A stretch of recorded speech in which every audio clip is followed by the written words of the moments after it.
Good evening, friends.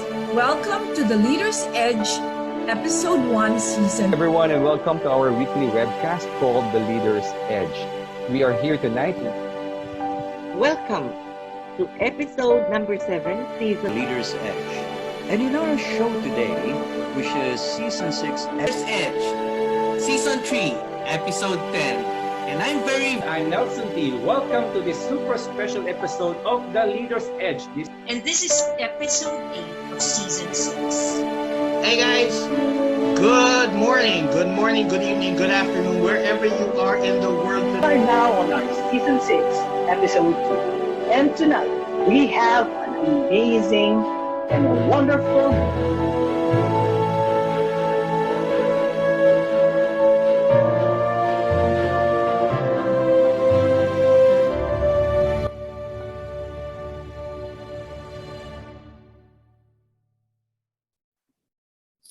Boomers, Gen Xers, Millennials, Multigenerational. These are just some of the terms that we are going to hear in our session tonight when we talk about engaging a multi-generational workforce. Welcome to Season 7, Episode 7 of The Leader's Edge. My name is Sylvia, and I'll be your host tonight.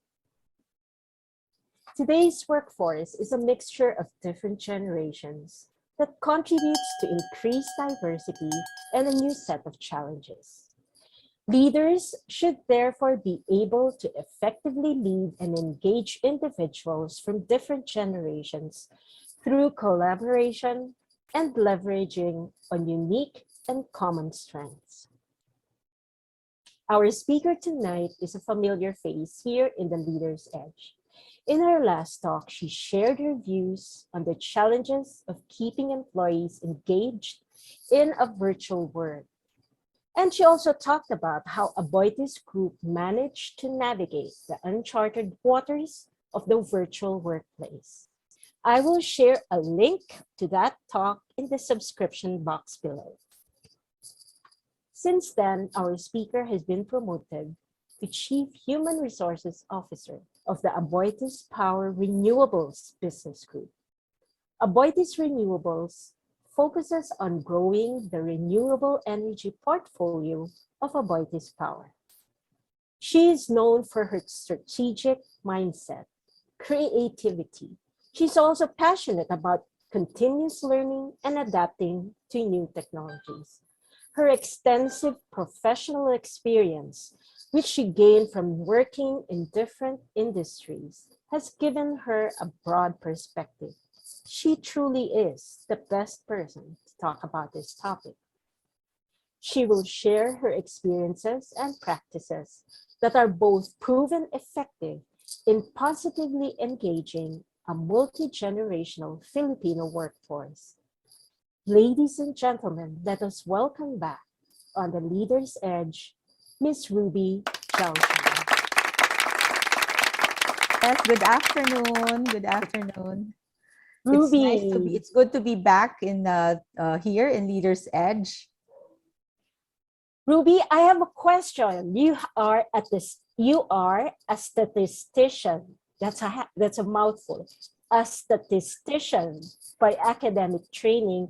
So this means you have a data-driven mindset. But you're also creative, innovative. You are a people person with more than 20 years of experience in the human resources industry. So there must be an interesting story behind that shift from data to people. Maybe you can share it with us.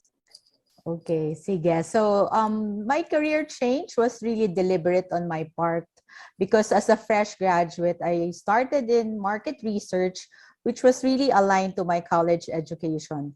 But like most young people, what we call millennials right now, back then, I was not sure if that career was really something that would give me a long-term joy and fulfillment. So what I did was I started exploring. I shifted from market research, and then I went into business process, and then even information technology.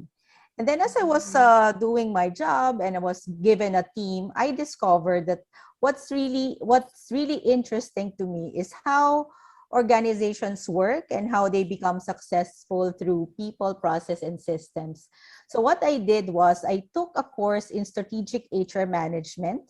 And from then on, I was given an opportunity to move from IT to HR, and I have been with HR since then. So that's the story Wow. behind that. That is actually a very unique combination. It's like saying you're both left and right brain. Mhm. I hope so. Yeah. Okay, so this afternoon's topic is really very interesting because Filipinos are basically hardworking. We have a certain set of values that we bring into our workplaces.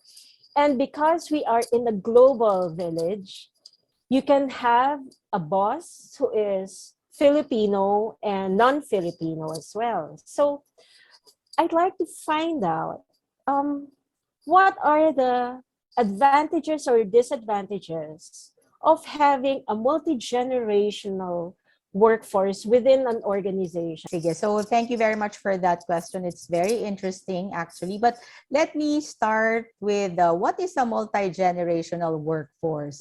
So when we say multi-generational workforce, that means we have a diverse pool of people, no, employees, team members, we call them, or team leaders from different generations, such as baby boomers, the Gen X, like you and me, and the millennials. And sometimes in other groups, maybe they already have the Gen Zs, because the Gen Zs are already like, these are the guys who are 24 and below.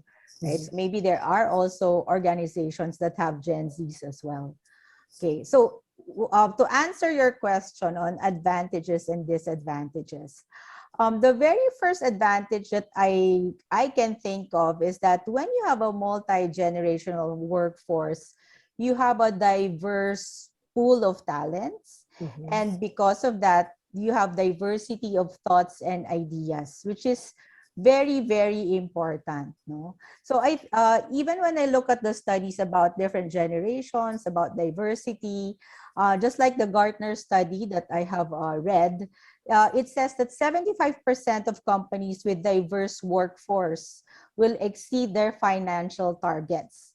And they're likely to outperform their competitors by 50% more. Okay? Other than that, it also, having a diverse workforce leads to higher innovation and increased creativity. But because you can imagine, there are different ideas, no, from the boomers, from the older generation, from the Gen X, that's still an older generation, no? So, and then the younger ones, like the millennials and the Gen Zs.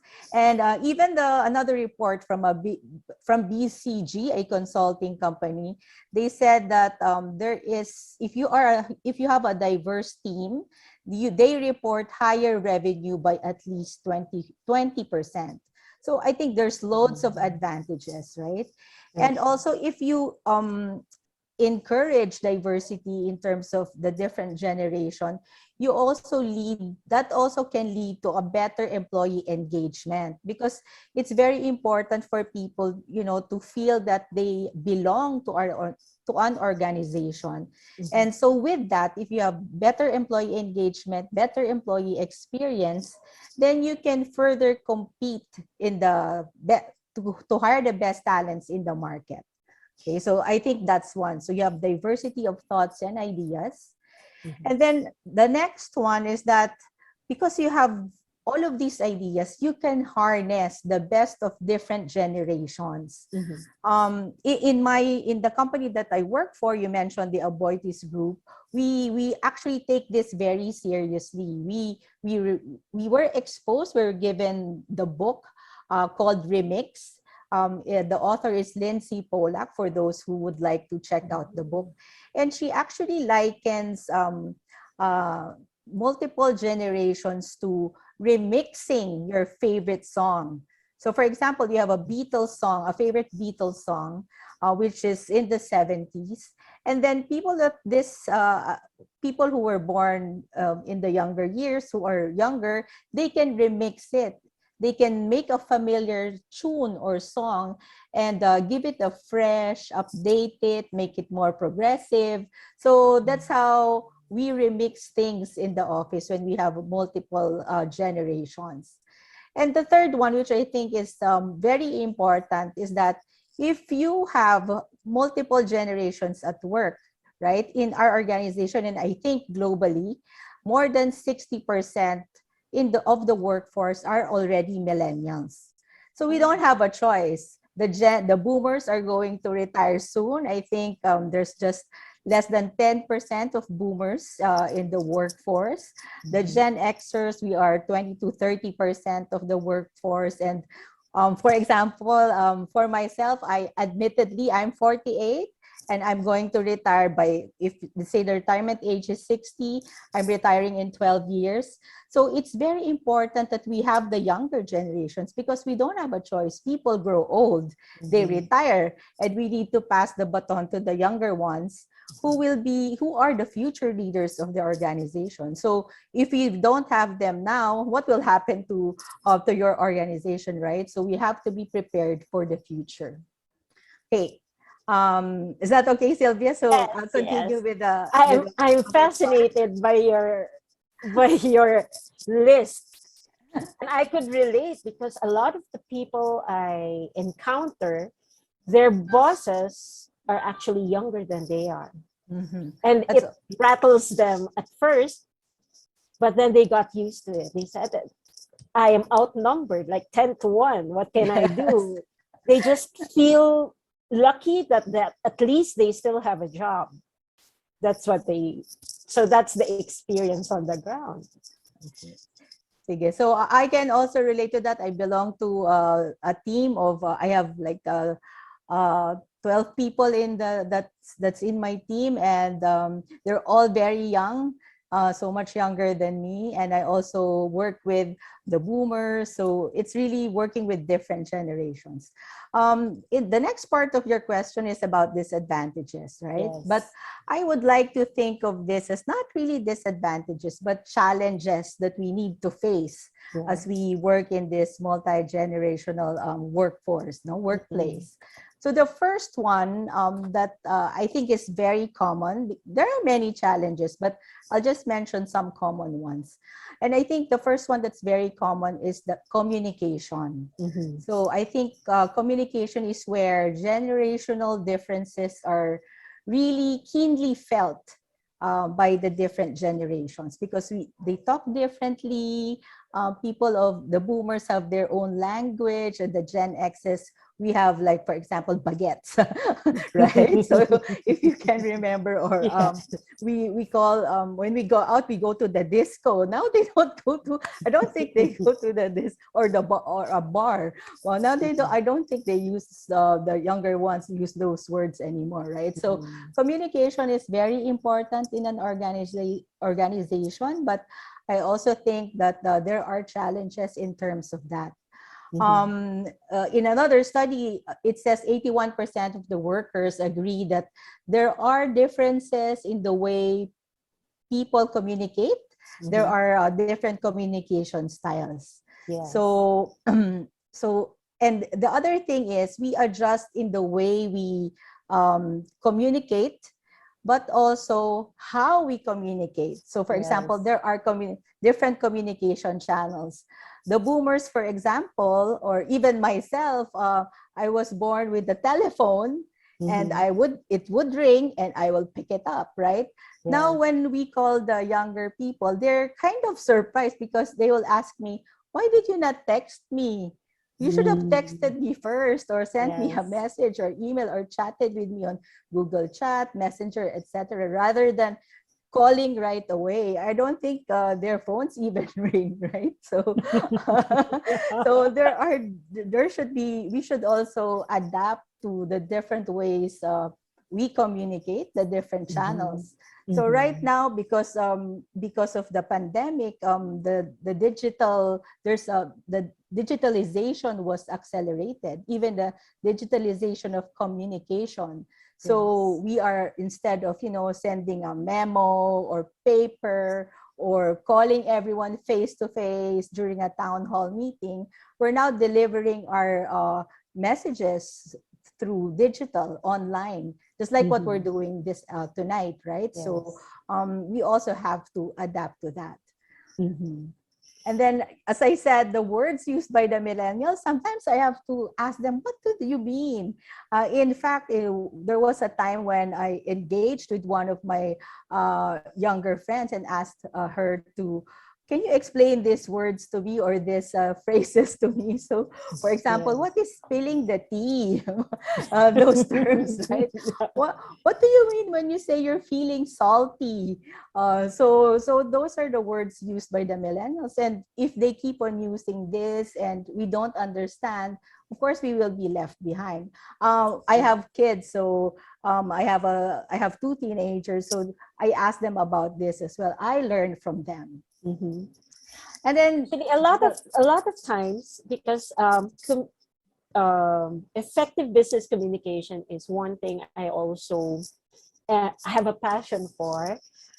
That is exactly my observation. They have a different language. They have a different way of expressing their ideas. And sometimes people are used to expressing it in one way. For example, the way we communicate to our peers, I have to remind people that when you put it in writing, your language has to be a little more formal, because it is a document that is shared, or maybe it's a message that can be screenshot and shared to many people. So the language is really, I think, one of the most evident examples of seeing the differences across generations.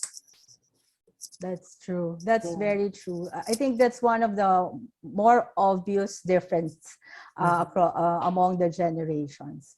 Okay. And then I think, go ahead, Sylvia. Go ahead. Okay, because I'm going to my next point. No, another challenge that we're facing because of a multi-generational workplace is that we should remember that one size does not fit all anymore.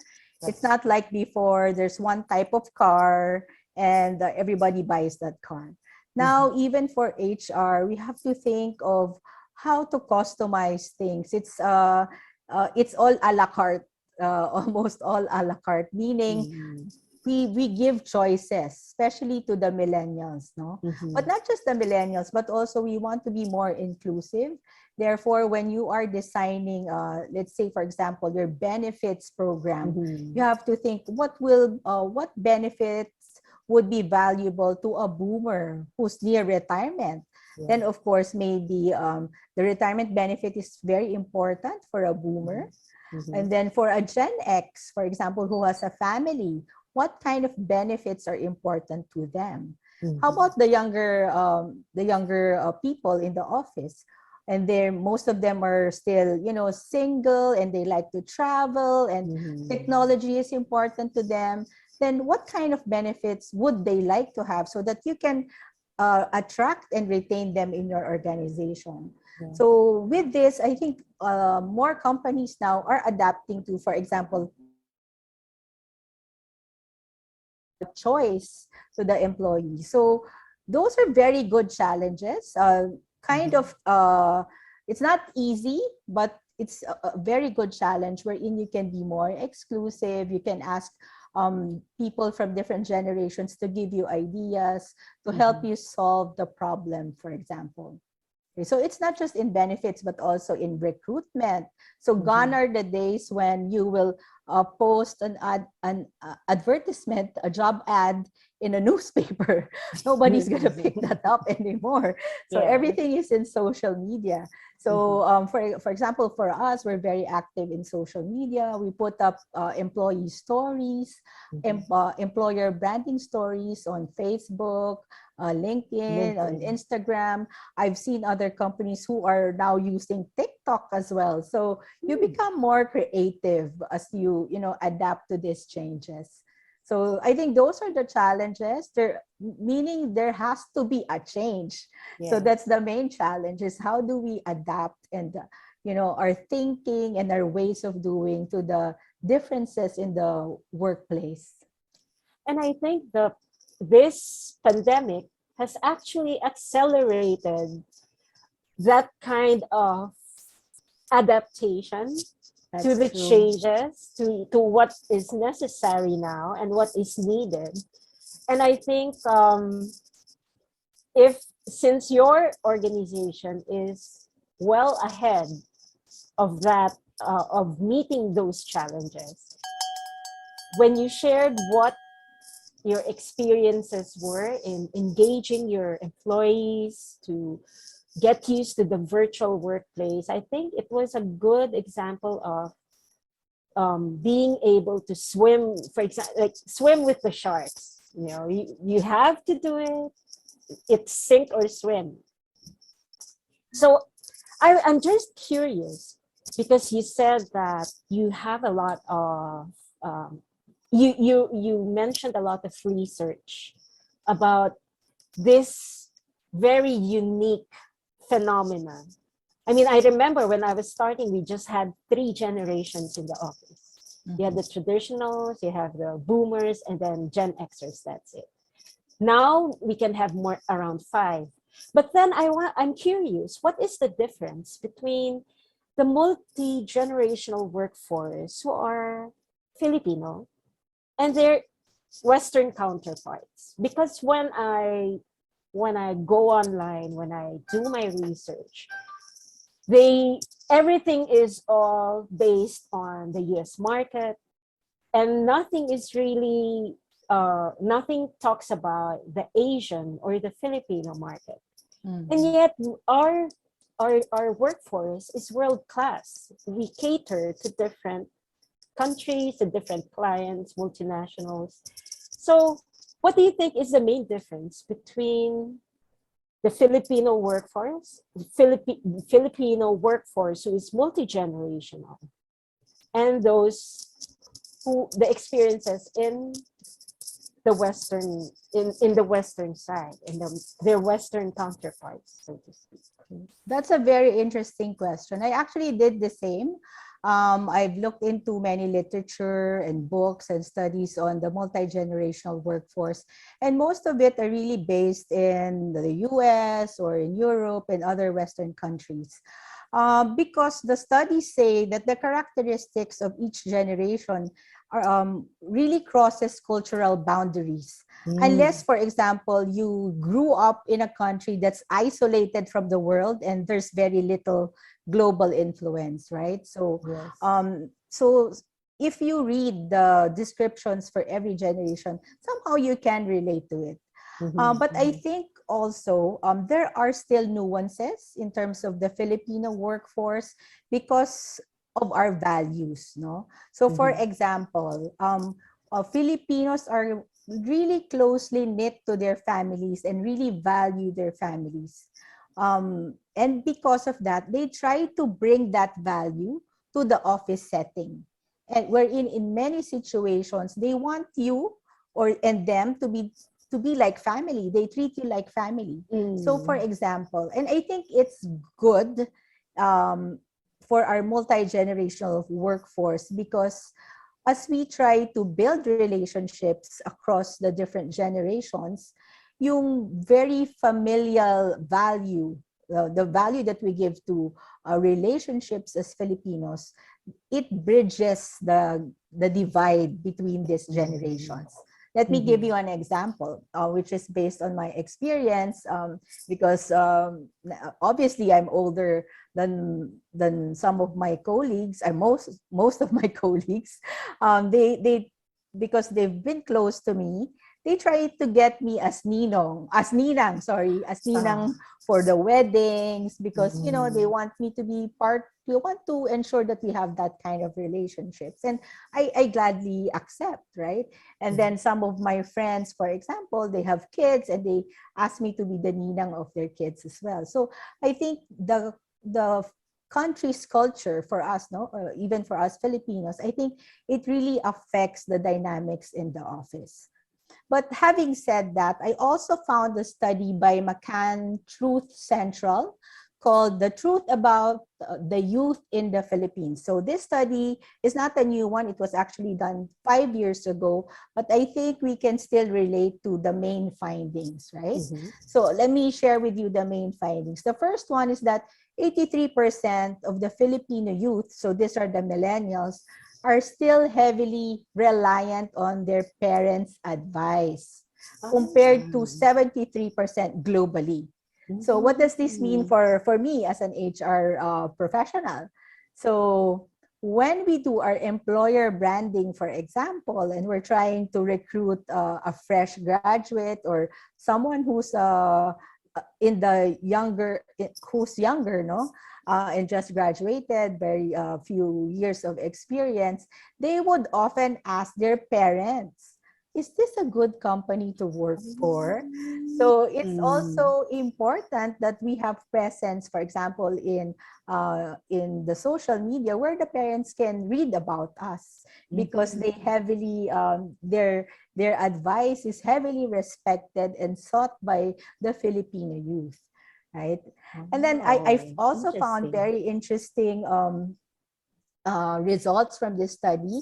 It says that Filipino youth feel very strongly they are compelled to make an impact on other people's lives. So 96% of those who were part of this study, they feel that they have a responsibility to make a positive contribution to the community where they live in, which is higher than the global average. So yung mga Filipino youth, they're more community-oriented. They want to be, to make an impact.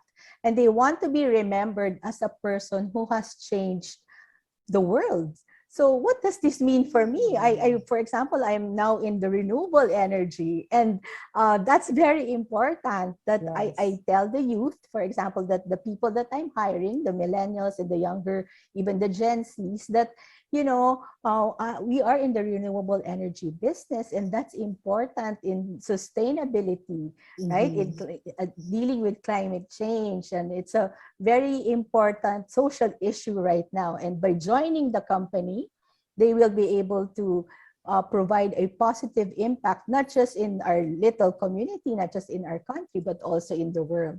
So knowing all of these really, I felt proud that there is a study like this, and that most Filipino youth, they really seek for meaning. It's not just about financials or technology for them, but also making an impact to the community. So I find that very interesting, and I thought I'd share that with you this evening. That is amazing research. And I'm glad that you shared it, because it gives us a better appreciation of the youth and how we can tweak our recruitment programs, how we design our benefits. Can you imagine if you're recruiting from the community where you are present, where Aboitiz Renewables is present, where the plants are present? Then they can not only help the local community, because that is where the plant is, but they can also be proud to tell their friends, their relatives, that I work for a company which is providing energy for example, for this province. So for us, for the Aboitiz Group, that's very important, because we always connect what we do to our purpose, which is to advance business and community. So I'm very happy that it's so much aligned to our future leaders and what they want to achieve in life. And I think also it parang goes beyond the usual impression that millennials are entitled, and they are soft. I think this study shows that there is more to them than just Instagram or followers or technology, but they are seeking deeper meaning, and they want to be involved in the change that we will do in the world, right? So that's I'm really inspired by this study. Is there anything that is in the woodwork, in in Aboitiz Renewals, which is because you mentioned about our future leaders' plans, and you see that what Aboitiz Renewables is doing is aligned to the plans of our future leaders about, climate change and having a sustainable life for the community. Yes, yes, I agree with that. No, but in particular, the Aboitiz group has always been the promise has always been to advance business and communities and to affect these changes. So we are doing many things in terms of that, but also in particular for the youth, we've always partnered with schools. The Aboitiz Foundation, for example, has a scholarship program that is given to in the different areas in the Philippines so that we can support the youth. And in the future, they can work with us. And we have people who are scholars and have retired with us. So there's really loyalty. So one of the things also kasi in Aboitiz is that one of our employee value proposition is we are together for the long haul. That's why when I talk about multi-generation and preparing for the future, you need to have the youth with you. Is that because we look at things for the long haul. So I think that's true, not just in Aboitiz Renewables, but all the business units of the Aboitiz group. So it is actually okay to have families coming into an organization because I know a lot of organizations who will not, no, the term is not will not, who would prefer to get somebody who are not already part of the organization. But then I also know that there are very successful organizations who were able to inculcate the right kind of values that the father, he used to work, for example, in operations, would encourage his sons to also maybe study engineering or maybe accountancy because they love the work, they love the organization so much. There's so much loyalty there that they would encourage their sons or daughters to study well so that they can also work for the same company. We also do that in the group. We have a policy for that because what we only discourage is you report to someone who's related to you. For example, you can't be directly reporting to your own mom, right? For example. Yeah, but I can relate to that. In fact, just to share with you, my husband works in the Aboitiz group as well. So both of us are working in the same conglomerate. And it's working out fine because we are at different units, right? There are people who are brothers and sisters, who are siblings, but they work in different units. We don't discourage that. But I'm also cognizant of the younger generations who do not necessarily would like to follow the corporate ladder. I mean, they want to strike it out on their own, as you said. My daughter, for example, she tells me that she wants to pursue a career in writing, something in the creative. So I don't think she will follow the traditional path that I have done for my career. I'm not saying that mine is better or hers is better. It's just that it's different.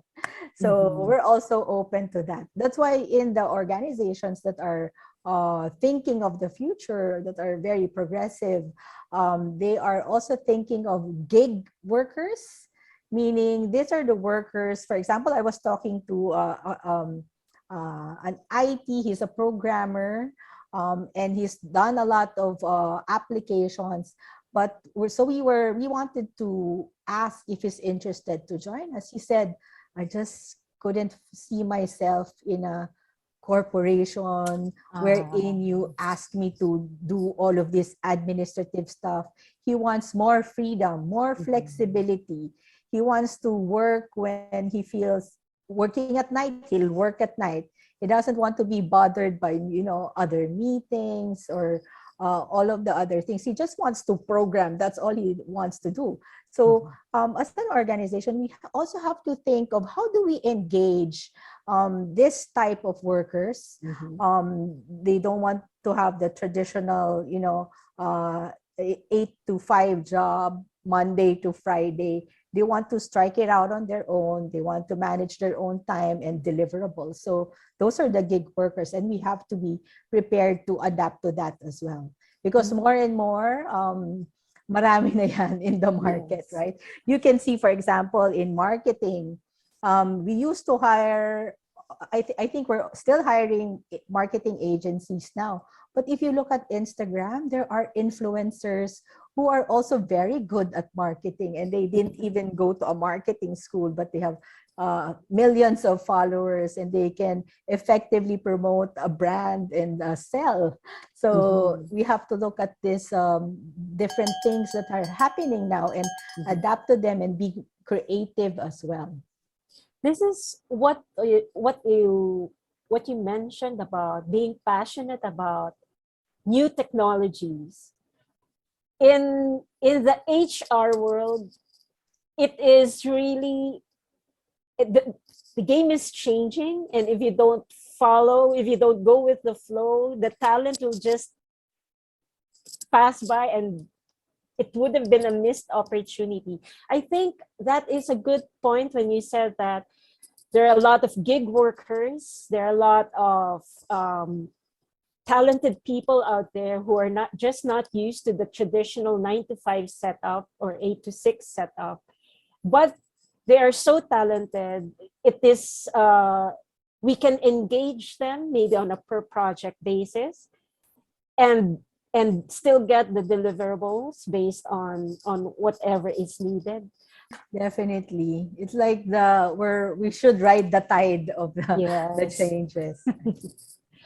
Amazing. So if there's anything you'd like our viewers to remember about dealing with a multi-generational workforce, what are those lessons? What are those things that you have to remember every time things don't go the way you wanted?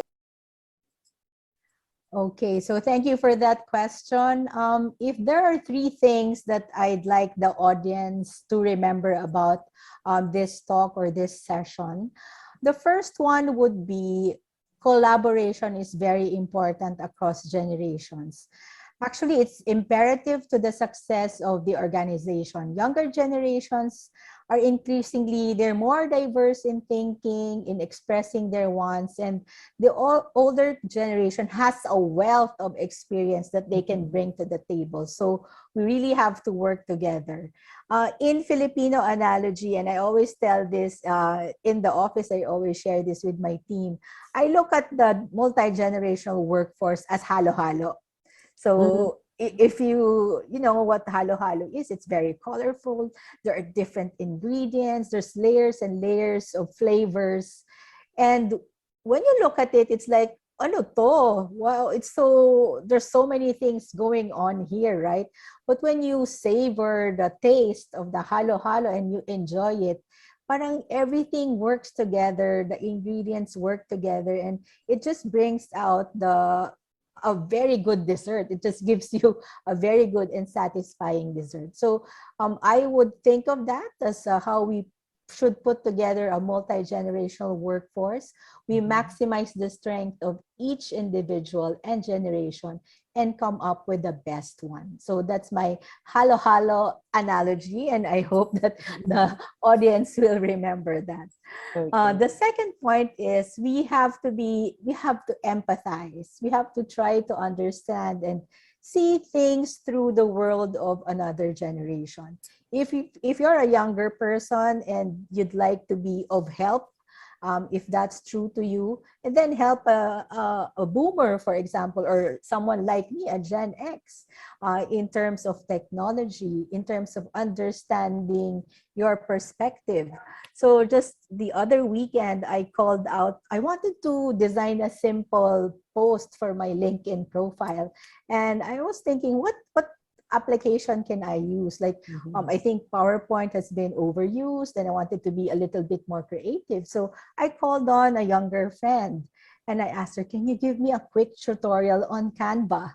Right? So I empathize with the younger people. The younger people empathize with me. We work together and we try to understand each other. And, there's mentoring, and there's also reverse mentoring. And I think that's very important.